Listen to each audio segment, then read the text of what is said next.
Bueno, muchísimas gracias a todos y en especial a los organizadores del evento por la amable invitación. Igualmente a doctor Rubén Peralta por representar y apoyarnos en el proceso de los speakers internacionales. Voy a hablar brevemente en el marco de todo esto que se está mencionando de los avances y el uso de la tecnología con respecto a algo que nos ayuda a unir estos componentes, especialmente con la práctica diaria. Y tiene que ver con algo que nosotros hemos denominado los protocolos estratificados para manejo de neurotrauma, que hacen parte de las actividades que venimos desarrollando hace un tiempo con diferentes entidades a nivel de la región y a nivel global. No tengo ningún conflicto de intereses, en este momento soy el presidente de la Junta Directiva del Comité de Trauma Colombia, que es la entidad que maneja los programas de trauma del American College en Colombia, y tenemos una subvención del Instituto Nacional de Investigaciones en Salud Global del gobierno británico, en conjunto con la Universidad de Cambridge y nuestro centro de investigación, Fundación Meditech. Hoy han estado ustedes toda la mañana viendo diferentes experiencias acerca de cómo avanza la tecnología y cómo avanza la interacción que nosotros tenemos con toda esta tecnología. Pero la realidad es que cuando nosotros vamos a el campo, ¿sí? a los diferentes contextos que están en cada uno de nuestros países para la atención de pacientes, nos encontramos con áreas que tienen recursos muy limitados. Y por más que tengamos acceso, por ejemplo, a inteligencia artificial, si no tenemos los recursos apropiados, pues va a ser mucho más difícil realizar este manejo. Este es un ejemplo de algunos centros que reciben pacientes muy complicados de lesiones cerebrales agudas traumáticas y que, como pueden ver en las imágenes, pues parten de sitios que lo único que tienen es un tensiómetro y ocasionalmente un pulsioxímetro que puede o no estar funcionando, hasta sitios que tienen absolutamente todos los recursos, pasando por diferentes centros que nosotros denominaríamos el centro promedio.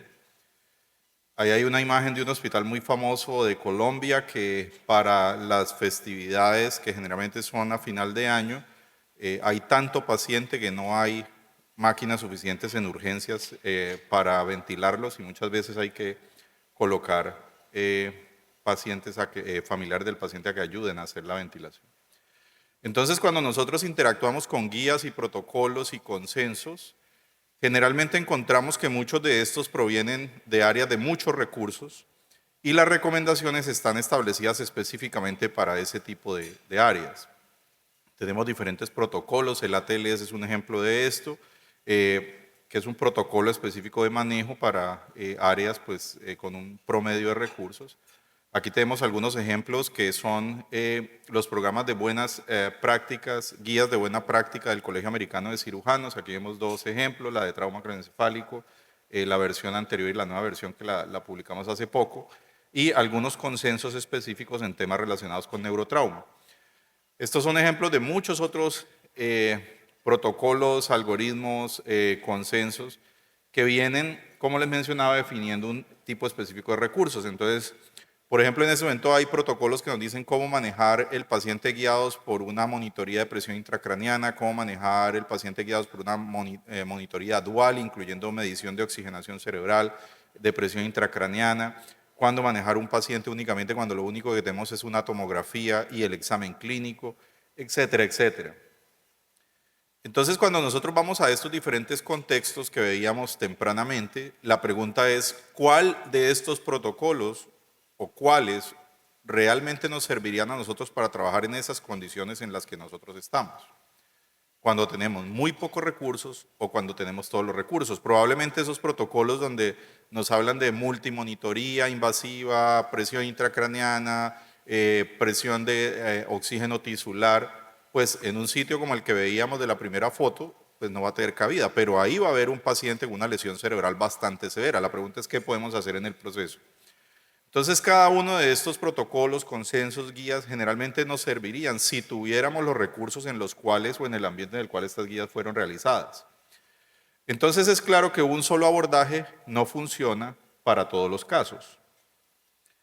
Y la pregunta es qué pasaría si tuviéramos múltiples opciones para escoger el manejo en cada escenario. Y esto fue precisamente lo que hicimos hace unos años en Colombia, porque teníamos diferentes contextos, la región amazónica de la selva, la región de la costa caribe, la región de la costa pacífica, la región andina montañosa, donde hay una heterogeneidad y diversidad de centros tomando acción sobre pacientes muy complejos y reunimos personas que trabajaban en estos centros, especialmente los que tenían más volumen de pacientes, y les dijimos, bueno, ¿tiene usted un protocolo establecido para su centro en sus condiciones? ¿Cuál es la realidad que usted está viviendo?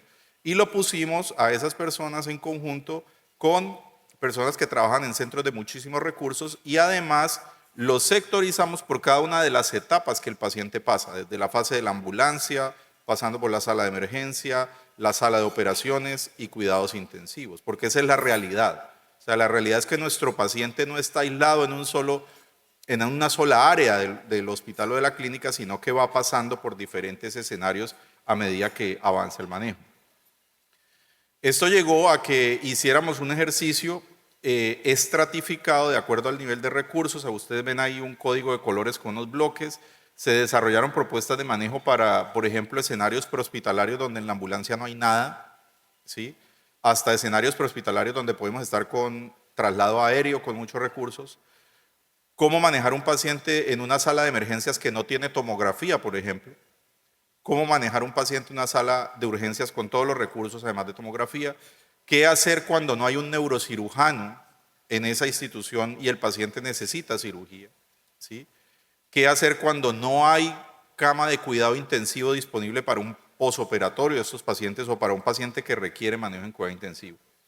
Esto lo publicamos finalmente en el año 2020 con apoyo de todas las sociedades científicas de cada una de las etapas de manejo, la Asociación Colombiana de Neurocirugía, la Asociación Colombiana de Trauma, la Asociación Colombiana de Medicina Crítica, la Asociación de Especialistas de Medicina de Emergencias. Y el documento técnico fue acompañado de protocolos paso a paso guiados por esas escalas de colores, ¿sí? Además de algunas recomendaciones de cómo interpretar la tomografía, qué recursos utilizar en cada uno de los diferentes estamentos. Posteriormente, en el marco de un Congreso Mundial de Neurocirugía que hicimos en Colombia, realizamos un segundo ejercicio para trauma raquimedular, exactamente siguiendo el mismo modelo. Y una vez hechos los protocolos, salieron más o menos unos 10, 11 protocolos para cada uno de los diferentes escenarios. Dijimos, bueno, pero esto hay que probarlo, porque está muy bien tener el documento ahí, pero necesitamos saber si esto realmente sirve para cambiar el desenlace de los pacientes. Y con ayuda de muchos de estos entidades que les estaba mostrando al principio, empezamos a hacer un estudio piloto sobre el impacto que podrían tener este tipo de protocolos de esa manera estratificados en diferentes áreas. Tomamos muestras de hospitales pequeños, rurales, en la zona selvática de Colombia, en el límite con Ecuador, de la región andina, y se hizo el primer piloto con 96 pacientes en las 3 ciudades. Aquí ven, por ejemplo, uno de los centros, es el centro que está en la región más sur, en el límite con Ecuador, es zona netamente selvática. Muchos pacientes tienen que llegar trasladados en lanchas, después de 8 horas de traslado. Hay muchísimo paciente de accidentes de vehículos que se ruedan en la región montañosa selvática y muchos pacientes la única opción que tienen de salir de ahí es con un traslado de la Fuerza Aérea si se requiere un manejo más avanzado. Entonces son escenarios bastante complejos. Obviamente también tomamos muestras de centros urbanos de mayor complejidad con todos los recursos, etcétera, etcétera.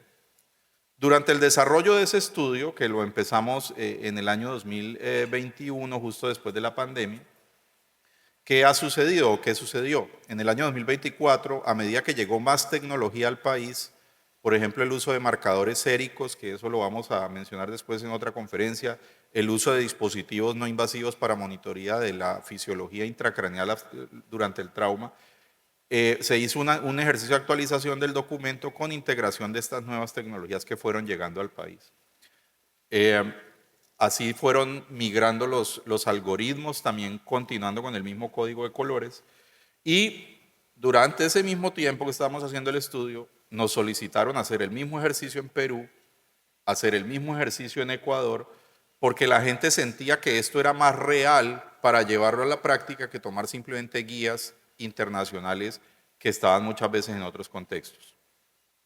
Durante este proceso se integró la inteligencia artificial.